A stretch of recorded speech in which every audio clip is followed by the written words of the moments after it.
that is we are devoid of a single fact that says that happened to Jesus. We have a lot of reasons to think that he was buried and that the tomb in which he was buried was empty, but nothing, not any fact that says he was thrown into a common grave. Now you could say, well, that's usually what's done to crucifixion victims, but see, we have specific evidence that says that was not done in the case of Jesus. Now let's look at fact 2.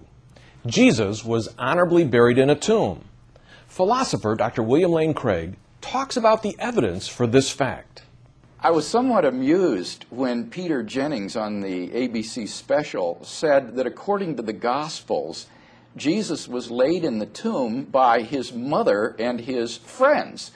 Now, if the story of Jesus' burial were a late developing legend that accrued over the decades in the early Christian church, that is exactly the sort of pious story that one would expect to find. Jesus was buried by his devoted mother and his faithful disciples. But that's not, in fact, what the Gospels say. Instead, what the Gospels say is that Jesus of Nazareth was laid in a tomb by this enigmatic figure, Joseph of Arimathea, who appears out of nowhere in the Gospels, and contrary to expectation, gives Jesus of Nazareth an honorable burial in a tomb. Moreover, Mark tells us that this man was a member of the Sanhedrin, the very council which had just condemned Jesus to be crucified, and that Joseph singles out Jesus among the trio of men that had been crucified for special care by giving him an honorable burial in a tomb rather than allowing the body to simply be dispatched into a common grave reserved for criminals. This is extraordinary and requires some sort of explanation. Okay, now why does that take precedence over, say, John Dominic Crossan's theory that he was just thrown on the trash heap and kind of chewed up by the dogs? The burial account of Jesus has very strong and independent lines of evidence supporting it. One of the most important is that it's multiply attested in early sources in the New Testament. Where? For example, it's mentioned in the early tradition that is handed on by Paul in 1 Corinthians chapter 15, where the third line of this formula says that Christ died for our sins in accordance with the Scriptures, and that he was buried, and that he was raised, and that he appeared. And the second line of this formula refers to Jesus' burial. This tradition has been dated to within 5 years after the crucifixion of Jesus. So this can't be written off as some sort of a legendary tale that accrued over the decades and eventually came to be written down in the Gospels.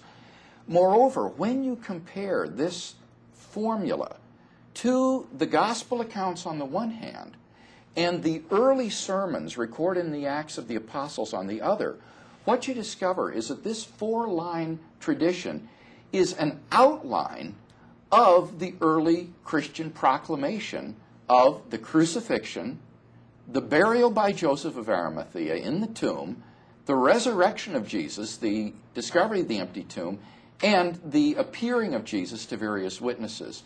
So that you have here multiple independent attestation of the burial as well as other portions of the tradition. Isn't that what historians want?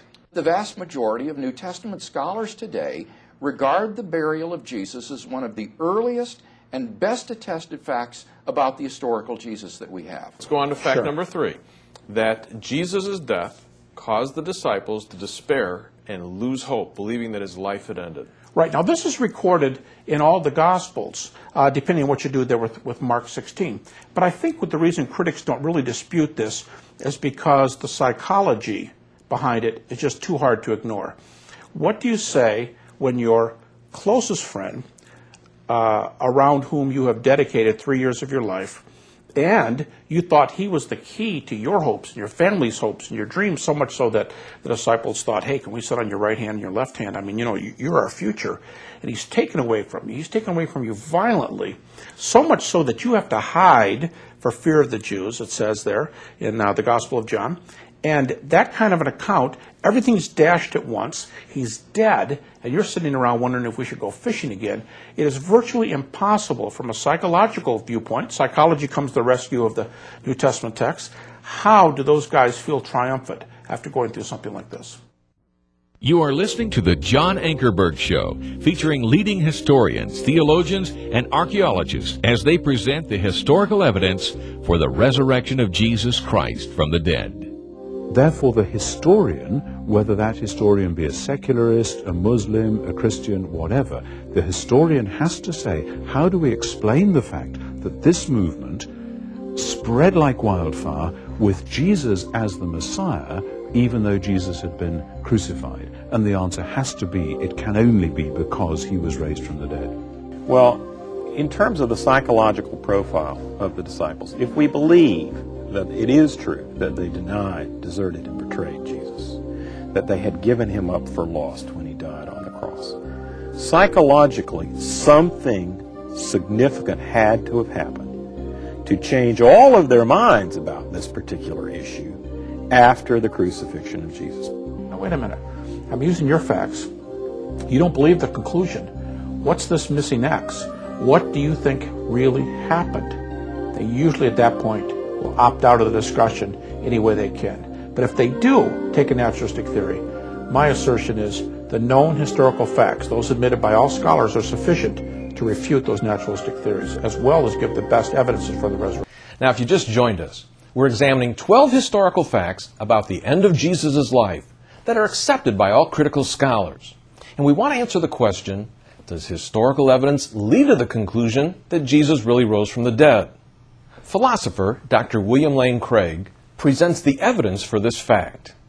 These four facts, the honorable burial of Jesus, the discovery of his empty tomb, the post-mortem appearances of Jesus, and the origin of the disciples' faith that God had raised Jesus from the dead, represent the views of the majority of New Testament critics who have written on these subjects. And I want to emphasize, I'm not talking here about conservative scholars or fundamentalists. I'm talking about the broad mainstream of scholarship. Those who deny it tend to be radical critics on the left-wing fringe of New Testament scholarship. But the majority of scholars who have written on these subjects agree with the honorable burial, the empty tomb, the post-mortem appearances, and the origin of the disciples' faith in the resurrection of Jesus. Now, specifically with regard to the empty tomb, the majority of scholars who have written on this subject agree that the tomb of Jesus was probably found empty by a group of his women followers early on Sunday morning. That represents the historical core of the empty tomb narrative as we find it in Mark. Why do they find it credible? The empty tomb story enjoys multiple independent lines of evidence. For example, as I've already indicated, the burial account supports the empty tomb story.